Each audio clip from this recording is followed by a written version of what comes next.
It is close to 4 p.m. on Monday the 2nd of January 2006, and the Bad Reichenhall ice rink, skating and swimming hall is nearing the end of its day open to the public. Due to poor weather, the site is due to close in a few minutes. People skate around the rink, making the most of the time that they have left in their public skating session. Around 50 people are under the building's wooden roof, which was constructed in the 1970s, during the exciting and ambitious sports interest that followed the Olympics in Munich in 1972.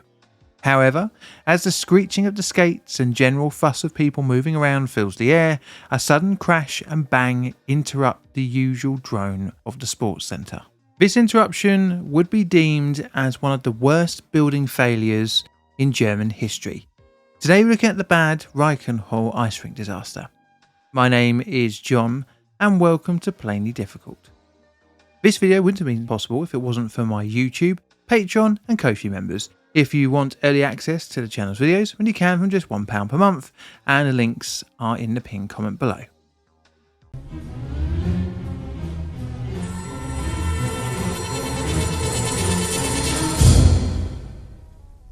Bad, and it's an ice rink. So our story goes back to the preparations for the 1972 Munich Olympics.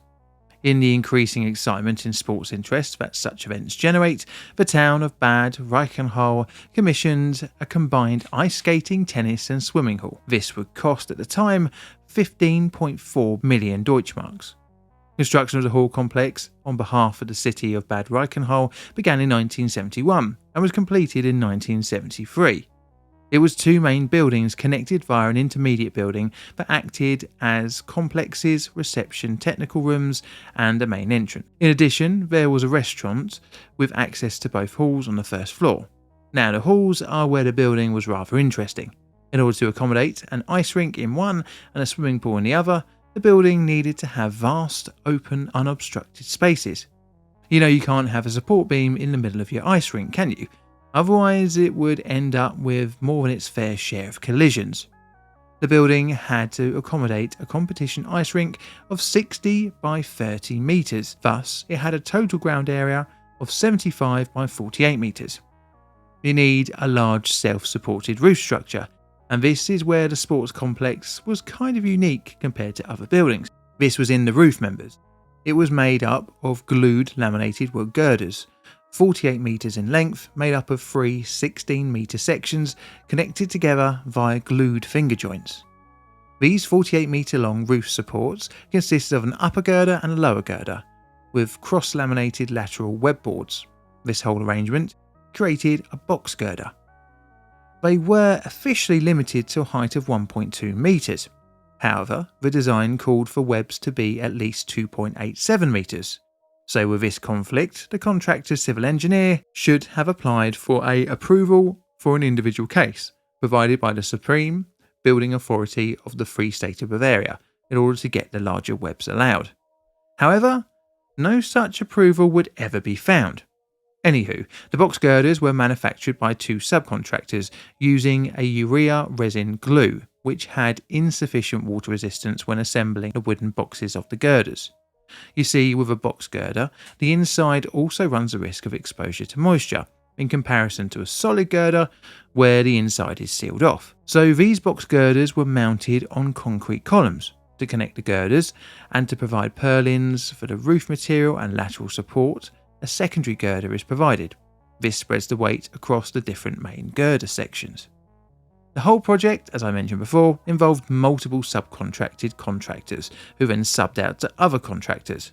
But one main constant throughout the whole project was that the city of Bad Reichenhall owned the building, was in charge of its maintenance, and was in charge of its licensing for use. But sadly, none of that would matter when the snow started to fall in late 2005 and the start of 2006. The disaster. 2005's final days proved to be a bit of a whiteout across Europe, with more than usual amounts of snowfall.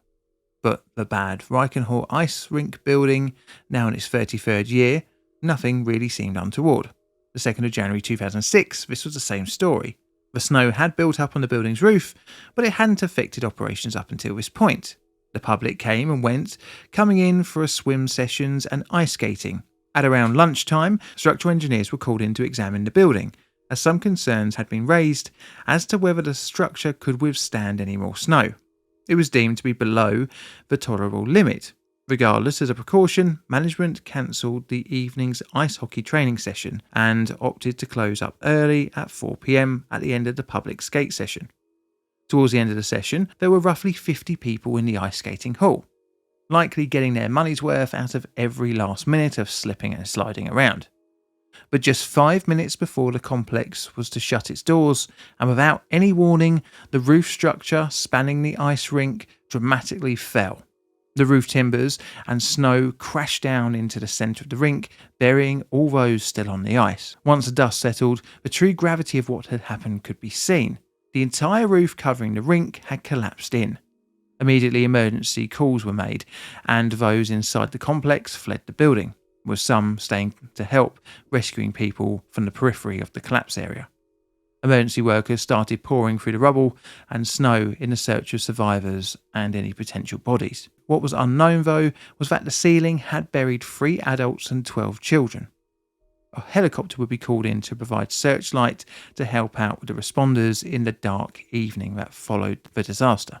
In addition to the police, ambulance and fire services, sniffer dogs and the army were also drafted in for the rescue works. In total, it was estimated between 300 and 500 firefighters, police and soldiers would help out at the scene. The reason for that such large variation is because both of my sources, the BBC and Guardian, differ on the exact number by about 200. Rescue works were temporarily paused on the 3rd due to further risks of structural failure. However, the rescue would resume early hours in the morning of the 4th. As time went on, the death toll would rise to 15, 12 of whom being children. The rescue effort would conclude finally on the 5th of January when the last body was removed from the wreckage. In addition to the dead, over 30 people are injured, with 3 of them seriously injured requiring severe hospital treatment. The remaining parts of the complex would eventually be demolished over the following years, and after much messing around by the local government as to their plans for the site, no real development would be undertaken, apart from a memorial to the victims. But you know what's coming next. Clearly the building's demise had to be investigated, which leads us on to the investigation. So in the aftermath, multiple case studies would delve into the collapse, but the initial investigations were undertaken by engineers from safety firm TÜV and the Technical University of Munich, as well as other advisors from the University of Berlin. This involved on-site surveys, as well as scouring over the historical design principles and, importantly, the maintenance of the structure over its lifetime. The snow was the first port of call, but it was found to have not been dense enough to cause structural issues. This pointed towards the structure itself. First of all, the buildings over in large box girder webs were clear to see, and after some searching through official records, no special permissions were found to have been filed, meaning the engineers had just gone along with the amended design illegally. It was also found that no check was made of the static calculation of the structure, a shame, as there were reported errors in this calculation. But there is more to the error than just the size of the beam. The type, a box girder, was also to blame, in that it was hollow in its centre. This allowed moisture to ingress through the structure's glue joints. On top of this, over the years there had been a number of leaks due to roof membrane failure, which had allowed moisture and water to directly sit on the beams. This had hastened the degrade of the glue joints. Also, the glue selected for the roof was suspect as well, which was urea formaldehyde. This adhesive is very susceptible to moisture, which weakened the beams below the required strength to hold itself up and multiple tons of snow. Although in a well-maintained structure, the snow would have been shrugged off. However, after poor design choices and even worse maintenance, clearly the roof was severely weakened over its lifetime. Investigators found that the roof failed at the start of the east side along with the first 3 beams, which caused the rest of the roof to fail.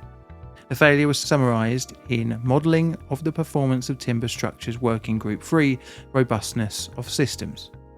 The structure safety margin was significantly below 2.0. which was too low anyway, as a result of errors in the static calculation and structural defects, was constantly further reduced over a period of the building's service life due to external influences, particularly the deterioration of the general finger joints and glue lines on the lower girders, until the collapse of the arena took place on the 2nd of January 2006, triggered by the snow load. So, due to negligence in the building's design and construction, a number of people were charged criminally. Criminal proceedings would take a number of years and would result in a few discontinuances in some of the charges, due to the accused dying. As well, their work was dating back from 1972, and by the time that they were taken to court, some of them were in their late 60s and early 70s. On the 18th of November 2008, the designer of the roof, who was 68 years old at the time of the court case, was found guilty of negligent homicide and was sentenced to 18 months suspended imprisonment. However, the court did actually acquit the architect of the building and another engineer who had inspected the building in 2003 without noticing the moisture was weakening the laminated wood beams. So that's my video on the bad Reichenhall ice rink disaster. It's going to be a 3 on my disaster scale. This is what I've got for my root cause analysis card. Do you agree? Let me know in the comments below. This is Plain Difficult Production. All videos on the channel are Creative Commons Attribution Share Alike licensed. Plain Difficult videos produced by me, John, in the currently OK corner of Southern London, UK. And all that's left to say is thank you very much for watching, and Mr. Music, play us out please.